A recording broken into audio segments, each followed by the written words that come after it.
పికా ఆహారం కాని పదార్థాలు తినడమే పికా.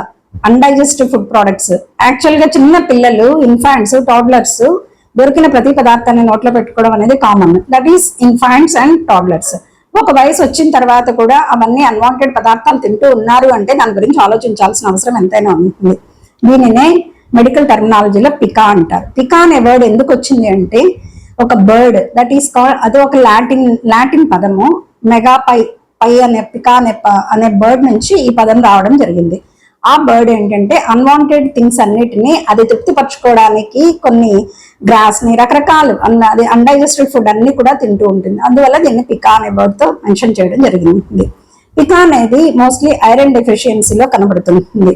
సో దీన్ని 3 రకాలుగా విభజించవచ్చు. ఫస్ట్ పాగోఫేజియా, జియోఫేజియా, ఆమ్లోఫేజియా.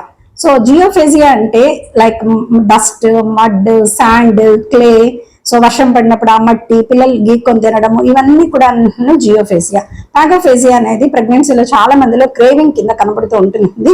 మన ఇంట్లో పిల్లలు ఎవరైనా ఐస్ క్యూబ్స్ డీప్ ఫ్రిడ్జ్ లో ఓపెన్ చేసుకొని కొరుక్కు తినడము, బేవరేజెస్ అంటే కూల్ డ్రింక్స్ తాగకుండా ఉండలేకపోవడము, ఐస్ ని గడ్డలుగా తినేయడము, ఇవన్నీ చేస్తున్నారు అంటే వాళ్ళలో ఐరన్ డెఫిషియన్సీ ఉందేమో ఒకసారి తప్పకుండా పరీక్ష చేయించాలి.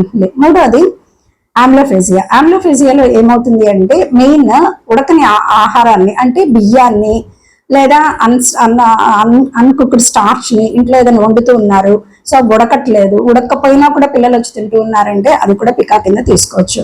పికా అనేది ఇదేమి ఒక ఆటిజమో లేకపోతే ADHDనో అని పెద్ద పెద్ద కంప్లైంట్స్ అయితే దీని గురించి ఆలోచించొద్దు.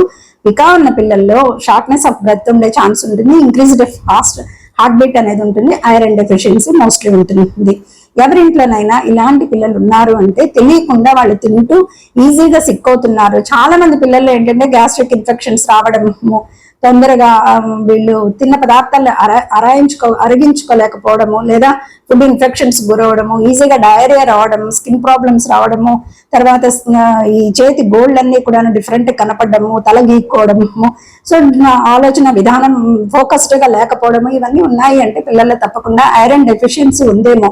నాట్ ఓన్లీ స్టమక్ డిజార్డర్స్, వీళ్ళు ఏం తింటున్నారు, ఎలా ఉంటున్నారు, ఐరన్ వాల్యూస్ ఎలా ఉన్నాయి, ఇవన్నీ కూడా తెలుసుకుని సరైన రీతిలో డయాగ్నోస్ చేసుకుని మెడిసిన్ అనేది తీసుకుని ఐరన్ డెఫిషియన్సీ నుంచి తప్పకుండా విడుదల పొంది మీ పిల్లల్ని పికా అనే హ్యాబిట్ నుంచి తప్పకుండా తప్పించుకుంటారని ఆశిస్తూ సదా మీ వైద్య సేవలో మీ డాక్టర్ PM అనిత.